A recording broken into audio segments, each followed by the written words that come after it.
السلام علیکم مفتی صاحب، کیسے ہیں؟ وعلیکم السلام، ٹھیک الحمدللہ، خیریت سے ہیں انشاءاللہ؟ الحمدللہ۔ تشریف آوری کا بڑا شکریہ۔ آپ اپنا تعارف کریں تاکہ ناظرین کرام آپ کو پہچان سکے مفتی صاحب۔ جی، میرا نام مفتی محمد سجاد حسین فیضی۔ جی سر، کہاں کے رہائشی ہیں، کہاں رہتے ہیں مفتی صاحب؟ ہم ضلع رحیم یار خان۔ اچھا، آپ پاکستان کے ہیں؟ ماشاء اللہ ماشاء اللہ، اللہ آپ کو بہت سلامتی دے۔ حکم کریں، کس موضوع پہ گفتگو کرنا چاہیں گے مفتی صاحب؟ سعد بھائی نے کہا تھا کہ آپ نے کہا ہے کہ حضرت سیدنا ابو بکر صدیق رضی اللہ تعالی عنہ، حضرت عمر فاروق رضی اللہ تعالی عنہ، جی سر، ان کا ایمان ثابت کریں۔ آپ کے بارے میں کہا تھا، وہ فرماتے ہیں، اور ان کی افضلیت ثابت کریں۔ حضرت سیدنا علی المرتضی شیر خدا کرم اللہ وجہ الکریم۔ صحیح صحیح۔ تو آپ کے پاس کوئی دلیل ہے کہ رسول اللہ صلی اللہ علیہ وسلم نے ابو بکر عمر عثمان کو خلیفہ بنایا؟ پہلی بات یہ ہے کہ ہمارے پاس نص قطعی ہے قرآن کس پاک بات پر؟ خلافت خلفائے ثلاثہ پہ آپ کے پاس نص قطعی ہے؟ نہیں، خلافت کی بات بعد میں کریں گے۔ پہلے آپ نے کہا تھا ان کا ایمان اور افضلیت ثابت کرنا ہے، خلافت کے موضوع پر بعد میں بحث کریں گے۔ صحیح۔ پہلی بات یہ ہے کہ عرض یہی ہے کہ اگر ان کی خلافت ہے ہی نہیں، جی، اگر رسول اللہ صلی اللہ علیہ وسلم نے ان کو خلیفہ نہیں بنایا ہے تو ان کی خلافت باطل ہے، شرعی ہے ہی نہیں۔ تو ایک شخص بدعت کے ساتھ خلیفہ بنتا ہے، وہ کیسے مسلمان ہو سکتا ہے؟ بات یہ ہے کہ قرآن پاک، پہلی دلیل جو قوی دلیل ہوتی ہے وہ قرآن پاک کی ہوتی ہے۔ قرآن پاک میں اللہ تبارک و تعالی نے فرمایا ہے، لا يستوی منکم من انفق من قبل الفتح وقاتل اولئک اعظم درجۃ۔ ٹھیک ہے بھائی، تو آپ دکھائیں ان تینوں کا قتال، آپ دکھائیں فتح سے پہلے۔ جی، ان تینوں کا آپ دکھائیں قتال، دکھائیں فتح سے پہلے۔ ہاں ٹھیک ہے۔ لا یستوی منکم، تم میں سے وہ برابر نہیں ہے جنہوں نے سب سے پہلے ایمان لانے والے حضرت سیدنا ابو بکر صدیق رضی اللہ تعالیٰ اور اپنا مال قربان کیا رسول اللہ صلی اللہ تعالی علیہ وآلہ وسلم پر، ٹھیک ہے نا؟ اور فرمایا ان میں حضرت ابو بکر صدیق رضی اللہ تعالی عنہ سب سے پہلے، اور اس کے بعد فرمایا جو بعد والے صحابہ ہیں جو بعد میں خرچ کیا فتح مکہ کے بعد، یہ جو پہلے ہیں ان سے افضل ہے۔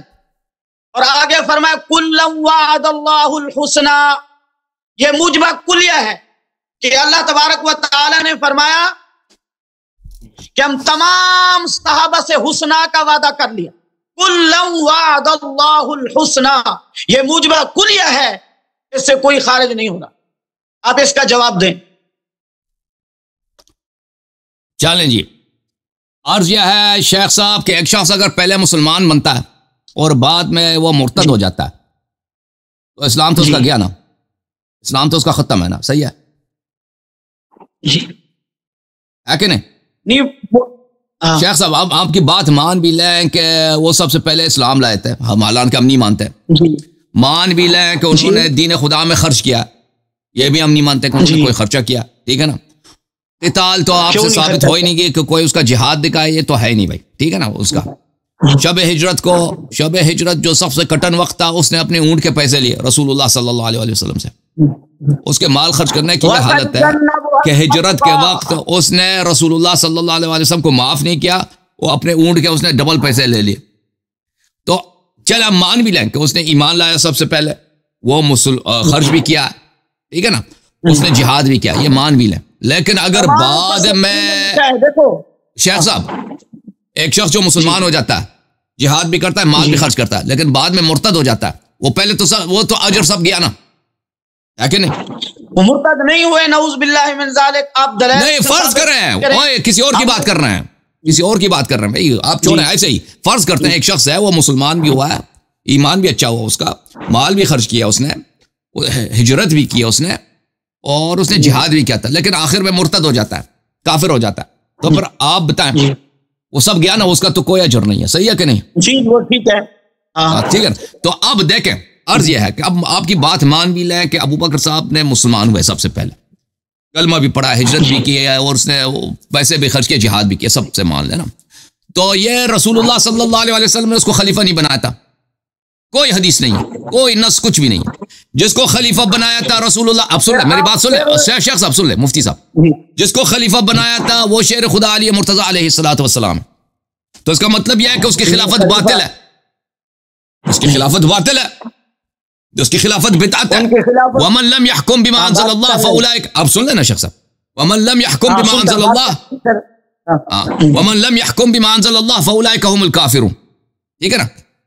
اللہ نے تو اس کو خلیفہ نہیں بنایا تھا، رسول صلی اللہ علیہ وسلم نے اس کو خلیفہ نہیں بنایا تھا، تو کیوں خلیفہ بنا؟ اور قرآن فرماتا ہے کہ جو حاکم بنتا ہے بغیر ما انزل اللہ کے وہ کافر ہوتا ہے. ٹھیک ہے، ہم مان بھی لیں آپ کی ساری باتیں.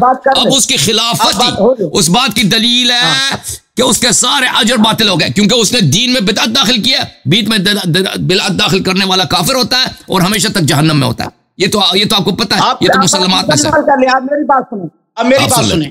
بات یہ ہے کہ میں نے قرآن پاک کی آیت اور نص سے قطعی پیش کی ہے، اور آگے اللہ تبارک و تعالیٰ نے فرمایا کُلًّا وعد اللہ الحسنى، میں رب نے تمام صحابہ سے حسنہ کا وعدہ کر لیا ہے. حضرت صاحب آپ اس آیت سے کیسے کسی صحابی کے بارے میں آپ کہہ سکتے ہیں، جب اللہ تعالیٰ نہیں جانتا تھا، صحابہ کرام کے اختلاف نہیں جانتا تھا، صحابہ کرام کے معاملات نہیں جانتا تھا، پھر اللہ تبارک و تعالیٰ نے فرمایا کُلًّا وعد اللہ الحسنى، میں رب نے حسنہ کا وعدہ کر دیا. حسنہ سے مراد کیا ہے؟ میری بات سنیں، حسنہ سے مراد کیا ہے؟ جنت ہے. تمام مفسرین نے لکھا ہے، اور بلکہ اور آیت بھی ہے ان الذین سبقت لهم منا الحسنى اولئک عنہا مبعدون لا يسمعون حسیسها. فرمایا جن کے لیے حسنہ کا وعدہ کیا گیا، فرمایا لا يسمعون حسیسها، فرمایا ان کے لیے جنت ہے اور جہنم کی بھینک بھی نہیں سنیں گے. وهم فيما اشتهت انفسهم، وہ اپنی من مانتی میں ہوں گے ہمیشہ. اور آپ کہتے ہیں ابوبکر، اس کا تعلق ابوبکر سے نہیں ہے نا، ایسے آپ کہہ رہے ہیں. میری بات مکمل کر لیں دے. اور دیکھو اللہ تبارک و تعالیٰ نے فرمایا وَسَيُجَنَّبُهَا الْأَتْقَى، اور ان قریب دور رکھا جائے گا جو اتقا ہے. تمام مفسرین نے لکھا ہے، ابن جریر طبری اٹھائیں، تفسیر صادر اٹھائیں، تفسیر روح البیان اٹھائیں، تفسیر روح المعانی اٹھائیں، تفسیر بیضاوی اٹھائیں، تمام مفسرین نے لکھا ہے. بعض نے حضرت سینا علی المرتضی شیر خدا کرم اللہ وجہ کریم بارے لکھا ہے. تمام مفسرین نے لکھا ہے جو ان قریب وہ جہنم سے دور رکھا جائے گا اتقا، جو سب سے بڑا پرہیزگار ہے. وہ کون ہے؟ حضرت ابوبکر صدیق رضی اللہ تعالیٰ جن کو اللہ تبارک و تعالیٰ اتقا کہہ رہا ہے. اور دوسری آیت میں ہے ان اکرمکم عند اللہ اتقاکم، اور تم سے زیادہ عزت والا کون ہے؟ جو اتقا ہے، وہ حضرت سیدنا ابوبکر صدیق رضی اللہ تعالیٰ عنہ ہے. قرآن کے نص سے قطعی ہے، اس کے آگے ہم کسی کی کوئی روایت نہیں مانیں گے. تو آپ نے جو آیتیں پڑھی ہیں اس میں ابوبکر کا نام تو نہیں ہے نا؟ ابوبکر کوئی نام ہے، وہ تو آپ اپنے سے بنا رہے ہیں. اب دیکھیں، اب یہاں تک اس بات کا تعلق ہے وَكُلًّا وَعَدَ اللَّهُ الْحُسْنَى. میں آیت دکھا دیتا ہوں آپ کو، یہ قرآن مجید ہے. اعوذ باللہ من سورہ النساء لا يستوي القاعدون من المؤمنین غیر اولی الضرر والمجاہدون فی سبیل اللہ باموالہم وانفسہم، کہ وہ لوگ جو جہاد نہیں کر سکتے، ٹھیک ہے نا، اور ان پہ وہ اپاہج وغیرہ بھی نہیں ہے، وہ ان جیسے نہیں ہے جنہوں نے جہاد کیا. جس نے جہاد کیا ہے اور جس نے جہاد نہیں کیا یہ ایک جیسے نہیں ہے. اچھا، فضل اللہ المجاہدین باموالہم وانفسہم علی القاعدین درجہ، جنہوں نے جہاد کیا اپنی مال سے، اپنی جان سے، اللہ تعالیٰ نے ان کو، جنہوں نے جہاد نہیں کیا ان پہ درجہ ان کا بلند فرمایا. ابوبکر کو یہ تو ابوبکر سے تعلق ہی نہیں، کیونکہ ابوبکر نے کبھی جہاد کی نہیں. اس کا آپ دکھائیں نا، کوئی اس کا ایک دکھائے اس نے پتھر مارا ہو، تلوار دور ہے، نیزہ دور کیا. اب سن لینا شیخ صاحب، اب میری باری ہے، شیخ صاحب میری باری ہے، شیخ صاحب میری باری ہے، شیخ صاحب میری باری ہے. اس نے کوئی پتھر بھی پھینکا ہو، وہ تو ہے نہیں اس کا جہاد. جس کا جہاد ہی نہیں آیا، جہاد کیا بھائی، ٹھیک ہے نا، جس نے جہاد کیا اس کی بڑی فضیلت ہے. اور جس شخص کا ابو بکر عمر عثمان کا کوئی جہاد ہے ہی نہیں کبھی تاریخ میں، یہ آیا اس سے ملا رہے ہیں شیخ صاحب. کوئی کُلًّا وعد اللہ الحسنى، اللہ تعالیٰ نے سب کو اللہ تعالیٰ نے حسنہ کا وعدہ دیا. یہ کون ہے؟ وہ لوگ جن کی ضرر ہے، جو اپاہج وغیرہ جہاد نہیں کر سکتے، اور جنہوں نے جہاد کیا، سب کو انہوں نے اللہ تعالیٰ نے وعدہ دیا. اس میں منافقین شامل نہیں ہیں، اس میں مرتدین شامل نہیں ہیں. شیخ صاحب اجازت دیں، ایک شخص جو مرتد ہو جاتا ہے یہ اس میں شامل نہیں ہے، ٹھیک ہے نا. اور یہ اور اس کا تعلق صحابہ سے بھی صرف یہ نہیں کہ مخصوص صحابہ سے، یہ قیامت کے دن آنے تک جنہوں نے جہاد کی اپنی جان اپنی مال سے، ان سب کے لیے یہ آیا، یہ صرف صحابہ کے لیے نہیں ہے۔ اور جو جن کی مجبوری ہے وہ جہاد نہیں کر سکتے، اللہ تعالیٰ نے ان کا بھی اجر قبول کیا، لیکن مجاہد کا جو درجہ وہ افضل ہے، اس کو اللہ تعالیٰ نے زیادہ اجر دیا، لیکن سب کے لیے اجر ہے۔ یہ کس کے لیے؟ مومن مخلص افراد کے لیے، منافق کے لیے تو ہے نہیں۔ اچھا، وَفَضَّلَ اللَّهُ الْمُجَاهِدِينَ عَلَى الْقَاعِدِينَ أَجْرًا عَظِيمًا، جو لوگ جہاد کرتے ہیں، جو لوگ جہاد نہیں کرتے، اللہ تعالیٰ نے مجاہدین کو بڑا اجر دیا۔ یہ کہنا کہ یہ صحابہ کے لیے یہ بہت بڑی بے ایمانی ہے، قرآن سے افتراء، ٹھیک ہے نا۔ یہ اس زمانے سے لے کر قیامت کے دن تک سب کے لیے جن میں یہ صفات ہو، اور اس سے کون خارج ہے؟ ان سے نہیں کیا نا، نہیں کیا، اس میں سے اجازت دیں گے تو مکمل کریں گے نا۔ اس سے منافقین مرتدین خارج ہیں بھائی۔